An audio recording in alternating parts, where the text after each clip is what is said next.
dhiira 400 ol waliin ciiseera.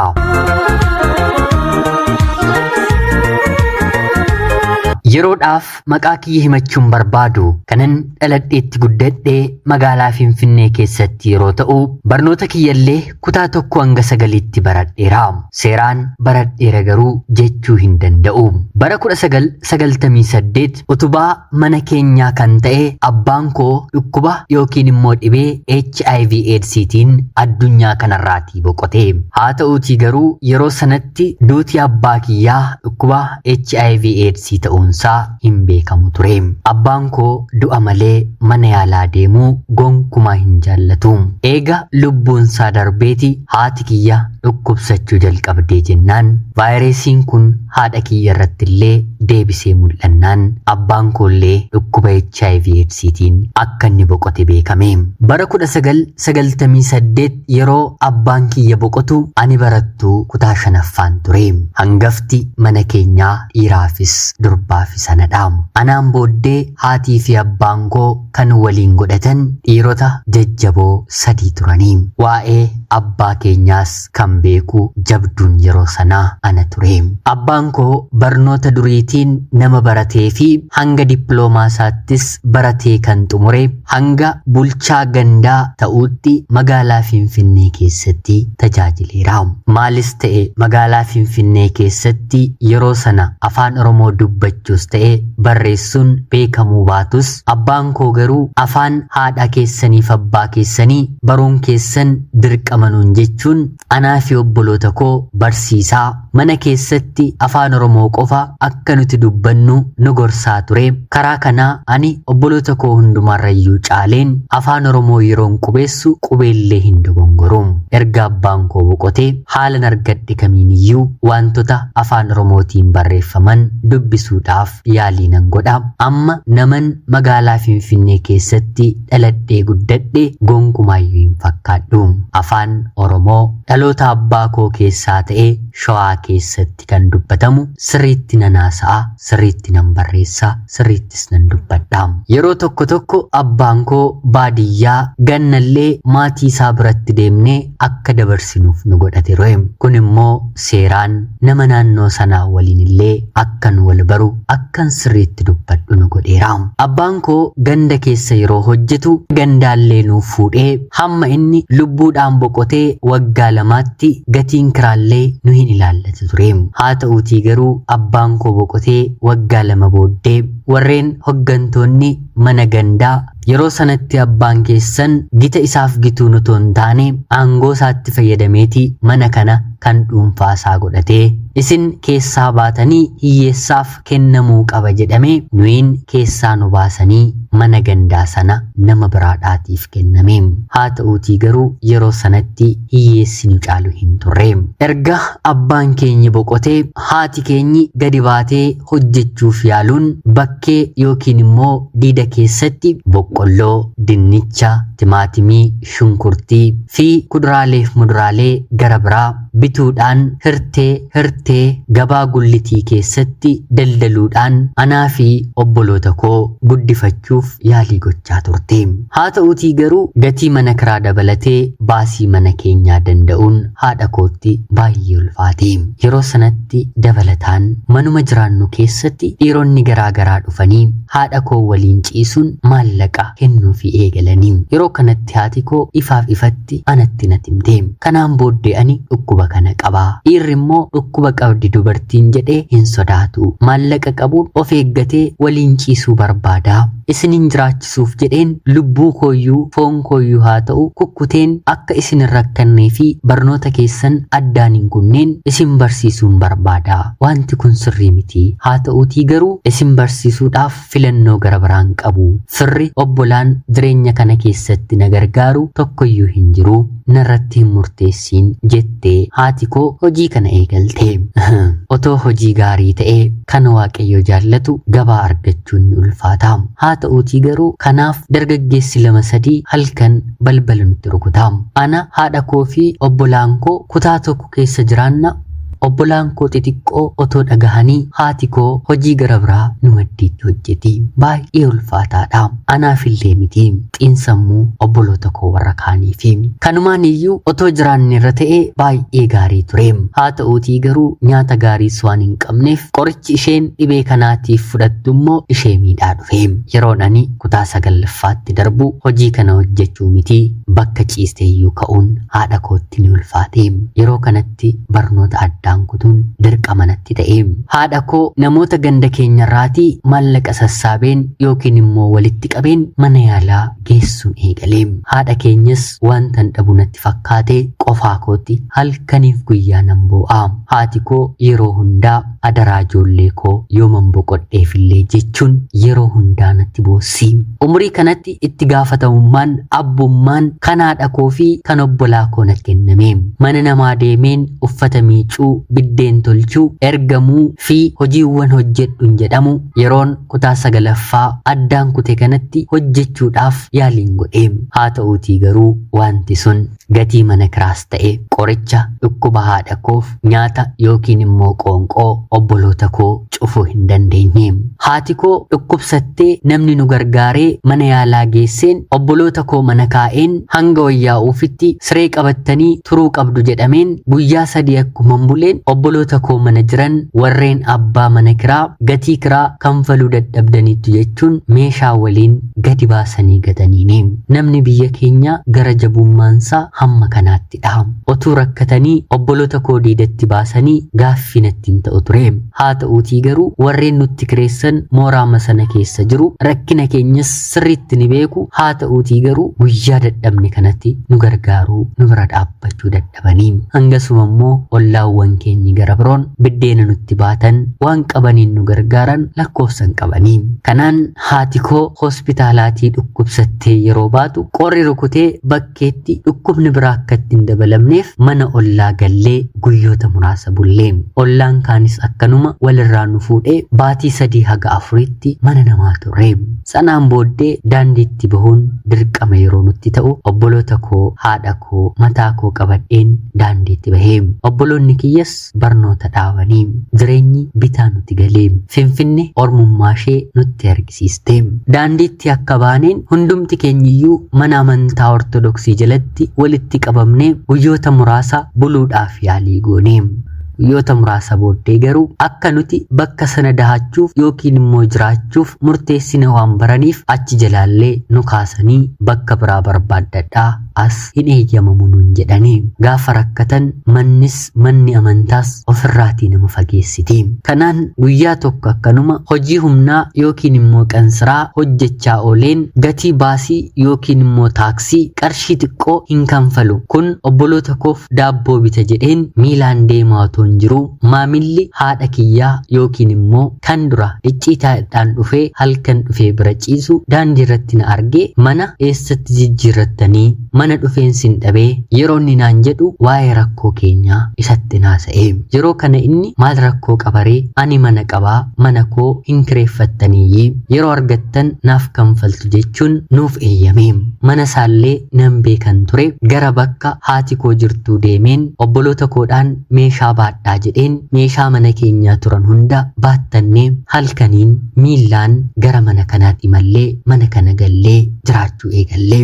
Egaa namni ni jijjiirama mitiire baatii tokko baatii 2 booddee namumti kunillee akkanatti hin jijjiiramne jedheen hojii wooyya'aa yookiin immoo fooyya'u maal hojjechuu akkan qabu barbaadu yaaluun eegalee. Kanaanis haati koo socho'uu yookiin immoo hojjechuu waan hin dandeenyeef baasiin kun hundi anarra jiruuf waan haati koo hojjechaa turte guutummaatti dinnicha, shunkurtii, timaatimii fi kanneen kana fakkaatan gabaa keessatti ganamaa haga sa'aa 10tti darbee immoo yoo gabaan jiraate haga sa'aa 12tti nan hojjedha. Sa'aatiin 12 akka guutetti immoo hoteelota gurguddoo fuuldura dhaabbachuun dhiirota maallaqa kanfalanii na waliin ciisuu barbaaduu yookiin immoo eeggachuun jalqabe. Guyyaaman jalqaba dibadhee uffadhee ba'e namichi tokko konkolaataadhaan natti dhufee hanga halkan sa'aatii 3tti meeqa jettaa jedhee na gaafate. Anis qarshii amma kanaa kanfaltaayee jedheen calluma jedheen qarshii xiqqoo itti waame. Yeroo kana inni ati haaraadha moo bakka kana dubartoonni dhaabbatan qarshii akkanaa waamanii jechuun na gaafate. Anis eeyyeen haaraadha hojii akkanaa hojjedheen beekuu jedheen deebiseefi.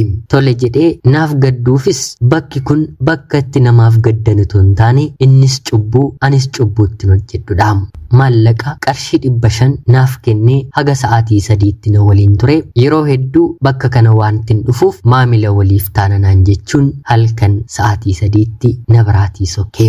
Ani nan bula jedheen waantan ba'eef halkan sa'aatii 3 booddeellee gadi baheen gabaa gara biraa eeggachuu guyyaama jalqabaanii galee. Kanaan baay'eeyyuu hin turre ammas nama gara biraa argadheen siree qabatee waliin ciisnee innis maallaqa naaf kanfalee gara manaatti galee. Galgala tokkotti maallaqa qarshii 700 argadhee. Gatiin mana kiraa kiyyayyuu qarshii 600dha. Yeroo sana jechuudha manni nuti keessa jirru mana akkas gatii guddaa baasu otoo hin taane mana dhimmisu haa ta'uutii garuu hiyyeessi yoo dhabe mana keessa jiraatudha. Cubbuu ta'us maallaqan argadhutti gammadeera. Kanaan booddee hojii isa kaan dhiiseen hojii kana jabeessee hojjechuuf nan murteesse. Ifaaf ifatti haadha kootiin filannoo gara biraa akka hin qabne ni hime. Obboloota koodhaan garuu gara barnoota isaaniitti kadhadhee deebiseen barnoota isaanii akka baratan ani immoo hojii kana akkan hojjedhu murteesseen itti seenee. Ganamaa haga galgalaatti hojii kanarratti hin bobba'ee. Dhiironni maamila koo ta'an bilbilanii bakka garaa isaaniitti na waamu. Abbaan mana kiraa mana nutti kireessellee hojii kana akkan hojjedhu waan bareef yeroo hedduu gatii mana kiraa toon kanfaliin baasii mana kiraa kanaan ofirraan cufaamu. Dubartii hojii kanaan jiraattus hin ta'e.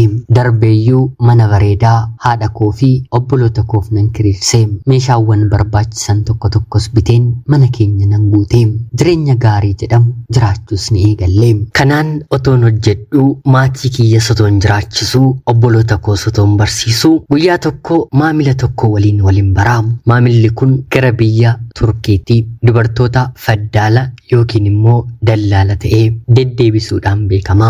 Akkamidhaa guyyaatti haga margattaa jedhe na gaafate. Anis tilmaamaan guyyaatti haga man akka argadhu dhiira hagamii waliinis ciisuu akka hin danda'u itti hime. Biyya Itoophiyaa keessatti guyyaatti dhiira 6 waliin guyyaa tokkotti ciiseera. Lakki ati homaan jettu kaa otuu kanfaltii kana oliin biyya hambaa argattee ni deemtaayii jechuun na gaafata. Anis eeyyeen argadheenii reehii keessumaa immoo otoo hojiin naaf jijjiiramee hojiin kun bar hojii seexanaatii jireenya lafaa malee jireenya waaqaa namaaf hin kennuun jedheeni. Yeroo kana inni waa'ee akkasii haasa'uun barbaadu ammaaf ammatti kan inni yaaduu barbaadu waa'ee maallaqaadha. Ni hojjetta yoo ta'e hojiin ati achi deemtees hojjettu gatii makanadha. Haa ta'uutii garuu dachaa 10 ol isa asiitii hojjettu caalaa hojjettee yeroo gabaabaa keessatti of jijjiiruu dandeessanaan jedhee. Anis bilbila isaa fudheen buleeman ganama bilbileefi innis deemiitii wantoota sirraa eegamu paaspoortii fi meedikaala garaagaraa qopheeffadhu dabareessiif hin qabajaan jedhee maqaa fi dookumentiiwwan tokko tokko koppii isaanirraa fudhate. Anis tole jedheen otoo hojii makana hojjedhu eeguun jalqabe. Turtii torbanoota muraasa booddee naaf bilbilee qarshii amma kanaa akkaawuntii kanarratti galchinaan jedhee. Qarshiin suni guddaa ta'us haa ta'uutii garuu hojiin ani boru nan argadha jedhee yaadeef qarshii guyya tokkotti deebi'uudha.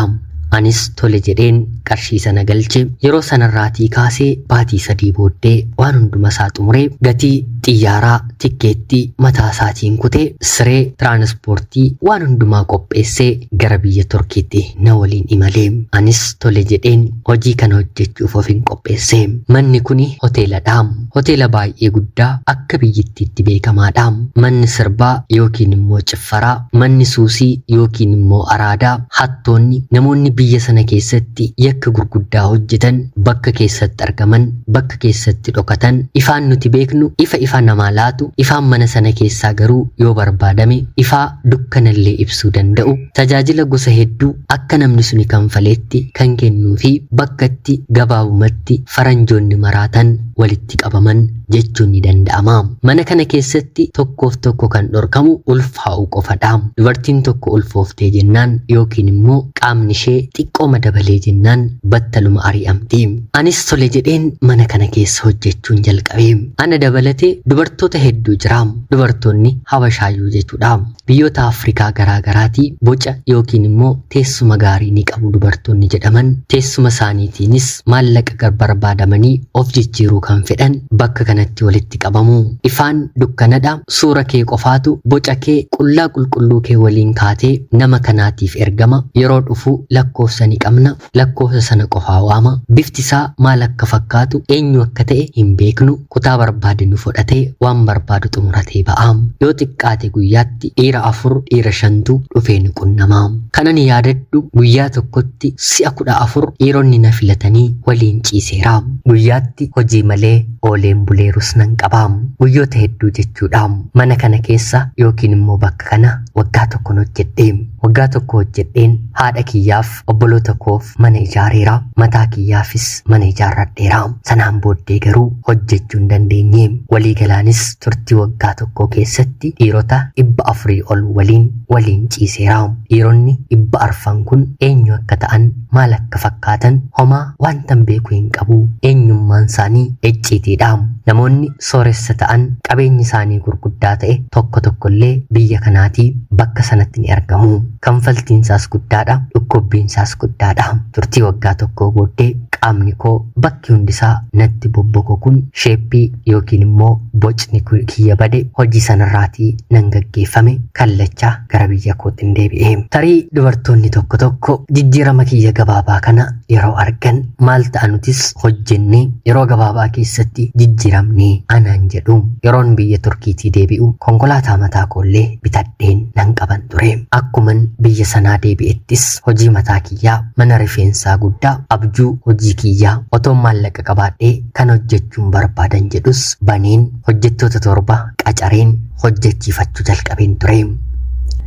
Haa ta'uutii garuu biyya Turkiitii dhufeen waggaa 3 booddee gaa'ilallee akkuman dhaabbadhetti baay'ee na dhukkubuu jalqabee. Waggaa tokko keessatti daa'ima 4 gadameessa koo keessaan baasee. Waggaa 4 booddee ijoollee lakkuu 2 qaama miidhamtootaan godhee.